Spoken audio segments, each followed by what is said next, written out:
As many of you know and have seen, for the past year I've worked very hard at my health with diet and exercise, and it's paid off. It hasn't been easy, it's taken a lot of discipline, and I must confess there are times where I've slipped a bit. One of those was a couple weeks ago. I was at a wonderful picnic out at the county park. I was being very good. One hot dog. I took it easy on the condiments. My portions of other things were small, and I took only those things that I thought were either really good or that were healthy. Until I came to the dessert part of the table. Now, desserts have not been terribly appetizing looking to me over the course of the last few months, but there in the midst of cakes and jellos and other things was a plate of Buckeye Balls. Now, if you don't know about Buckeye Balls, they are the Ohio equivalent of the Pennsylvania Reese's Peanut Butter Cup. They are that celestial combination, concoction of chocolate and peanut butter, which I believe is how God created those things to be, as one substance. But because of sin, our age old rebellion, we've managed to separate them into two different substances that only on occasion, like Buckeye Balls and Reese's Peanut Butter Cups, do they get restored to their true substance. Well, that's a talk for another time. The bottom line is I couldn't resist. I had to have one. But I only took one. Besides, I was first in line, so I couldn't be greedy. I savored it until the very end of the meal. Oh, it was everything I anticipated. Absolutely heavenly. What a gift. It was so good that I leaned back and looked at the table and saw that there was still more than half a plate left, and everybody had gone through the line. Casually, I walked up to the table and took another.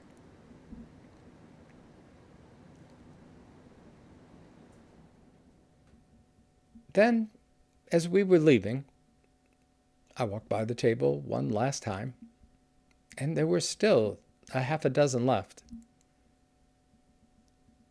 I reached down and took one, number 3. I did turn down the offer by the owner to take the whole plate. 3 was enough. I popped it in my mouth on the way to the car, hoping that I had done that unseen, but my wife caught me, and she said, "That good, huh?" I said, "Well, actually, the first one was better." And it was. The first one was as good as it got. And yet, here I was eating number 3. That's the way it goes in our world these days. We live with the myth that somehow, if we encounter something really good, we need more of it. And the more, the better. And once we start down that road, well, we're on to Buckeye Ball number 4 and on the road to addictions. It's what lies behind our addictions to things like food and drugs and alcohol and gambling. But we don't stop there. If something's good, we should have more of it. And so we do it with friends, with relationships. We do it with our homes, our cars, our books, our computers, guitars, collections. If one Santa is nice, why not get 150 Santas? We do it with power, with success, with prestige.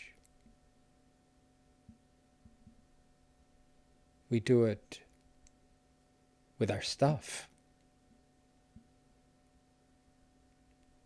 Next thing we know, it's Buckeye Ball number 5. It's a lesson I've learned a lot about these last few years. Transitioning from one house to a much smaller house in the midst of all the attendant things with COVID and recession. It's become a perennial question for me. Do I really need this? Still, with all I've been through, I can find good excuses to purchase something or to not throw away something that I know I really don't need.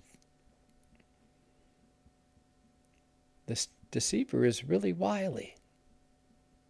Next thing you know, it's Buckeye Ball number 6. Those empty promises. Just take one more.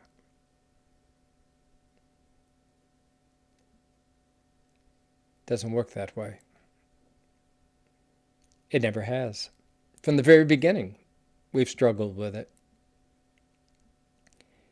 In the beginning, God provided everything our primordial parents could ever desire or want or need.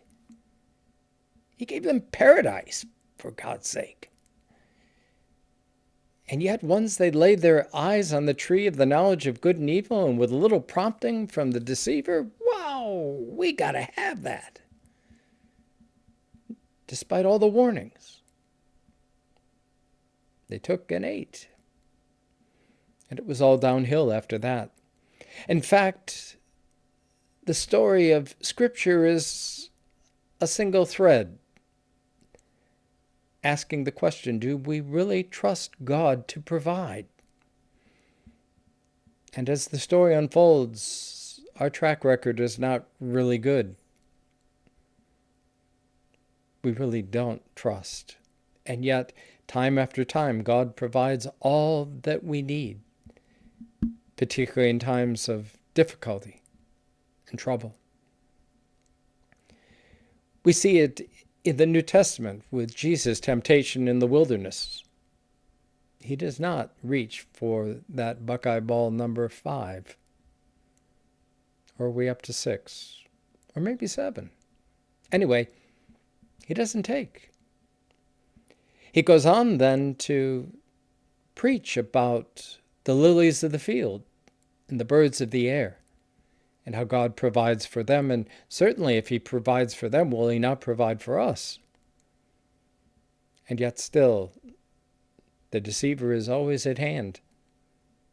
He shows up like Peter, trying to talk Jesus out of going to Jerusalem. You really don't have to go to Jerusalem and die. We can find other ways.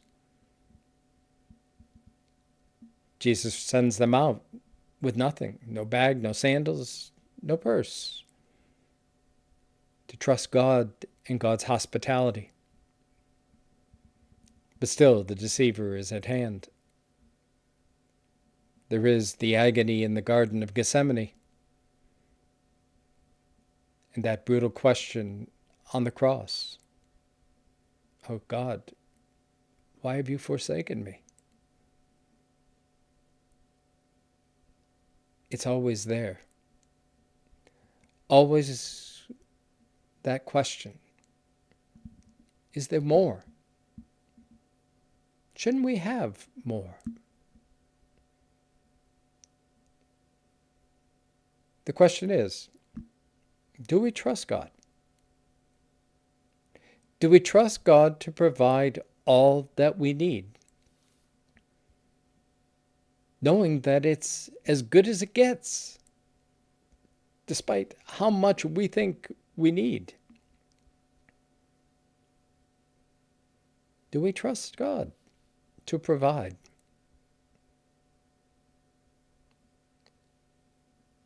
I know I'm still a work in progress,